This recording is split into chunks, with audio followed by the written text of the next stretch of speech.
La vida religiosa de Israel en tiempos de Jesús giraba en torno a tres instituciones: el Templo de Jerusalén, las grandes fiestas y la sinagoga. Hablemos primero del Templo de Jerusalén. Solo había un templo para todos los judíos del mundo, que iban a él al menos una vez en la vida. Era algo tan esencial en Israel que se podía definir al país como el estado del templo, ya que vivía de él y para él. El templo de Jerusalén en el siglo I fue el tercero en ser levantado sobre la cima del monte Moriah, colina donde, según la antigua tradición, Abraham se dispuso a sacrificar a su hijo Isaac. En esa colina, Salomón construyó el primer templo hacia el año 966 a.C., que fue destruido por Nabucodonosor el año 596 a.C. y desterró al pueblo judío a Babilonia. Tras la vuelta de la cautividad en Babilonia, Zorobabel levantó un segundo templo de sus ruinas, hacia el año 537 a.C., pero en tan modestas condiciones que los ancianos que habían visto el antiguo templo lloraban de tristeza. Finalmente, en el año 19 a.C., el rey Herodes el Grande destruyó el templo de Zorobabel para reemplazarlo por otro que sobrepasaba en esplendor al de Salomón. El templo se terminó en el año 64 de la era cristiana. 6 años más tarde, el templo de Jerusalén fue destruido por los romanos y no se ha vuelto a construir ningún otro en ese lugar. Hoy ocupa su sitio la mezquita de Omar. El templo consistía en una plaza en forma de rectángulo de 300 por 480 metros, situado en una colina que dominaba el resto de la ciudad.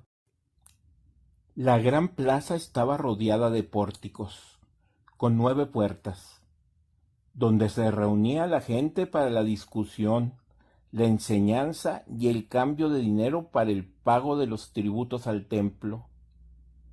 Además, en los pórticos se realizaba la compraventa de animales para los sacrificios, como vacas, corderos o palomas. La explanada del templo estaba dividida en patios concéntricos. Al más exterior, llamado Patio de los Gentiles, podía entrar todo el mundo.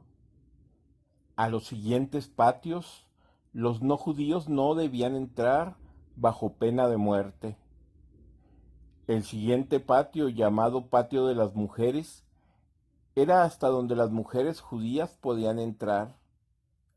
A los hombres se les permitía entrar al siguiente, llamado Patio de Israel. Por último estaba el Patio de los Sacerdotes, que contenía la casa de Dios o santuario y el altar de los holocaustos, que medía 25 metros de lado por 7.5 metros de alto. Detrás del altar estaba el santuario, un edificio cúbico de 50 metros de lado, que solo tenía 2 habitaciones separadas por una doble cortina. En la primera, al entrar, llamada el Santo, había un altar con incienso, la mesa de los panes de la proposición y el candelabro de los 7 brazos. En la otra habitación, llamada el Santo de los Santos, es decir, lo más santo, antes de la deportación a Babilonia se encontraba el Arca de la Alianza. En tiempos de Jesús estaba vacía. Era el lugar de la presencia del Señor y sólo el sumo sacerdote entraba en ella una vez al año, durante la fiesta de Yom Kippur. El culto consistía en la muerte e incineración de animales. Era realizado por los sacerdotes, y a la cabeza de ellos estaba el sumo sacerdote, que era el intermediario entre Dios y el pueblo. Sus vestiduras las custodiaban los romanos, a pesar de las protestas judías por esta injerencia. Se hacían 4 sacrificios al día por culto oficial, y muchísimos más privados. Los sacerdotes vestían un traje de lino blanco. Eran aproximadamente 7.200, agrupados en 24 secciones. Participaban por turnos solo 2 semanas al año, además de las grandes fiestas. Fuera de estas ocasiones, el sacerdote practicaba un oficio en el lugar donde vivía. No se accedía al sacerdocio por voluntad propia o por vocación, sino solo por herencia. Además, había unos 10.000 levitas que participaban como sacristanes, músicos, policías, entre otras funciones. Hablemos ahora de las grandes fiestas judías. Número 1, el Rosh Hashanah o Año Nuevo. En tiempos de Jesús, el calendario civil comenzaba con el mes de Tisrei, en septiembre u octubre, y la fiesta de Rosh Hashanah marcaba el inicio del año judío. Al Rosh Hashanah también se le conoce como el día del nacimiento del mundo, ya que según la tradición judía, Adán fue creado en este día.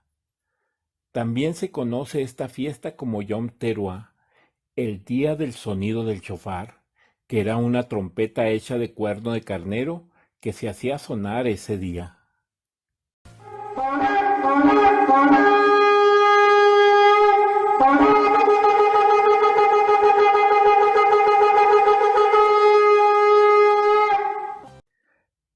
Número 2. El Yom Kippur o Día de la Expiación.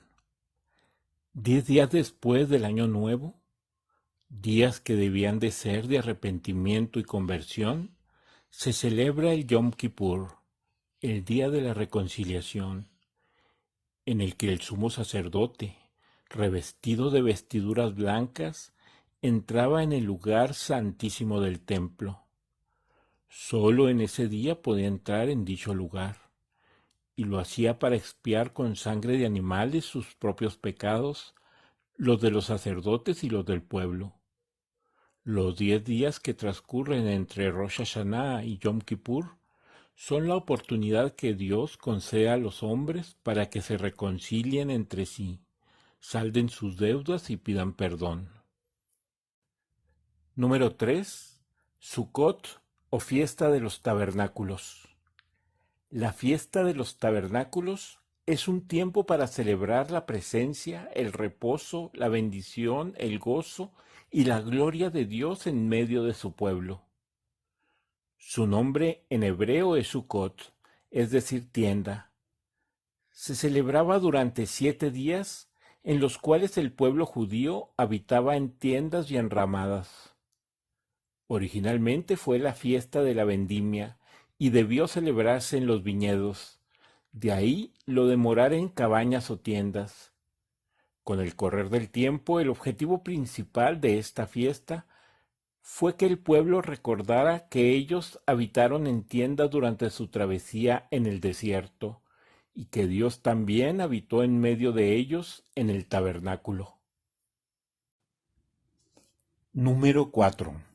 La dedicación del templo, Hanukkah. En el siglo II a.C., Israel era dominado por los griegos seleucidas, cuyo rey Antíoco IV Epífanes estableció una serie de leyes a fin de asimilar a los judíos a la cultura griega.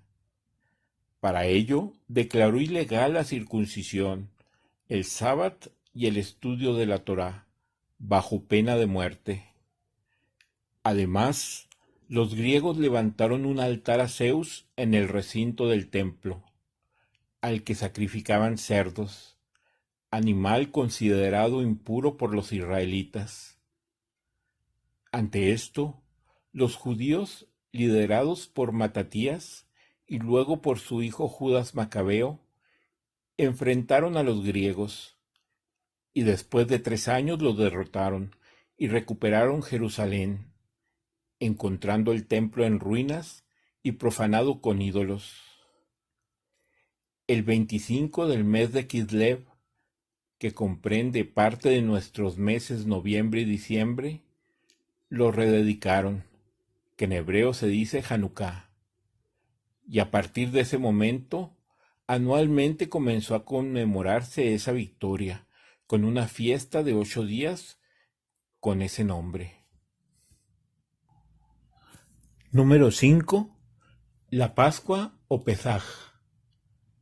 En tiempos de Jesús, la fiesta más importante era la Pascua. Durante la Pascua, se reunían cerca de 180,000 peregrinos en una ciudad de 50,000 habitantes. El rito fundamental de la Pascua era la cena en familia, a base de cordero, que es el signo de la compasión de Dios, el panásimo, símbolo de la miseria sufrida, hierbas amargas y salsa roja, símbolo de la esclavitud y los trabajos forzados en Egipto. Se conmemoraba la liberación de la servidumbre de Egipto, la alegría por la libertad adquirida y la espera de la venida salvadora del Mesías. En la tarde del 14 de Nisán, las muchedumbres se agolpaban en Jerusalén. Los padres de familia iban oportunamente al templo por su correspondiente cordero para ser degollado por un sacerdote, mientras en la casa las madres preparaban el banquete. Número 6. La fiesta de las semanas o Shavuot. Shavuot es la culminación del periodo de 7 semanas que tiene lugar al terminar la Pascua. La propia palabra Shavuot significa semanas en hebreo y proviene de las semanas anteriores a la fecha en que Moisés sube al monte Sinaí. En esta festividad se conmemora la entrega de la Torá por parte de Dios a Moisés en la cima del monte, lo que acontece 50 días después de la Pascua, coincidiendo con nuestro Pentecostés. Shavuot también tiene un significado agrícola. Corresponde a la época del año en la que en Israel se recogen los primeros frutos. Es por esto que la festividad también es llamada la fiesta de las primicias. Revisemos ahora la tercer institución fundamental de la religiosidad judía en tiempos de Jesús, la sinagoga. Aunque el culto se hallaba concentrado en el templo de Jerusalén, los judíos se reunían los sábados en las sinagogas, que estaban dispersas por todo el país, para pasar el día de descanso en oración, escuchando la escritura y la predicación. Los predicadores que hablaban en las sinagogas ejercían profunda influencia sobre la conciencia y la mentalidad del pueblo. En arameo se solía designar a la sinagoga como Knesset, que venía a significar la congregación religiosa. No se trataba de designar un lugar reservado para el culto, sino del acto de la reunión en sí. Lo importante para los judíos no era el lugar de culto, ya que el único lugar de culto al que verdaderamente reverenciaban los judíos en tiempos de Jesús era el templo de Jerusalén. Las sinagogas tan solo eran un lugar donde se reunían para debatir los asuntos de interés comunitario, que casi siempre eran de índole religioso. Hay que decir que en los siglos siguientes, tras la destrucción del templo, la actitud de los judíos hacia la sinagoga cambió hasta convertirla en el centro de sus costumbres. Así como templo no había más que uno para todos los judíos del mundo, sinagogas podía haber varias en la misma ciudad. En Roma había 13 sinagogas, y en Jerusalén 480. La dirección de la sinagoga corría a cargo de un archisinagogo. La sinagoga tenía bienes propios, cementerio e incluso tribunal que podía imponer la pena de flagelación. Con un fondo común se ayudaba a los pobres de esa sinagoga. Cumplía, por lo tanto, el papel de ayuntamiento, juzgado, parroquia y de institución de beneficencia. Los ritos religiosos de los sábados constaban de dos partes. Primero se hacía la profesión de fe, la lectura del Decálogo y las 18 bendiciones, a las que los asistentes respondían amén.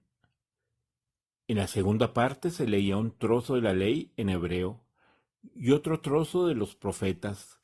Cada línea se traducía al arameo. Todo era comentado por los presentes. Leían los varones mayores de 12 años. Debían asistir al menos 10 hombres libres y podía predicar cualquiera. El presidente casi nunca era sacerdote. La celebración del sábado no se limitaba a asistir a la sinagoga, sino que se preparaba y se continuaba en el hogar. Se anunciaba su comienzo en la tarde del viernes mediante la trompeta en Jerusalén y mediante pregones en el campo. Entonces las familias encendían en los hogares la lámpara del sábado, vestían su mejor ropa y se sentaban a la mesa para participar de la comida de la víspera del sábado. El sábado se celebraba con alegría. Todo trabajo estaba mal visto y prohibido. Se imitaba el descanso sabático del Creador, quien ese mismo día había descansado de la obra de su creación. Hasta aquí hemos revisado a grandes rasgos cómo era la vida religiosa de Israel en tiempos de Jesús. Si te gustó el video, suscríbete, dale like y compártelo.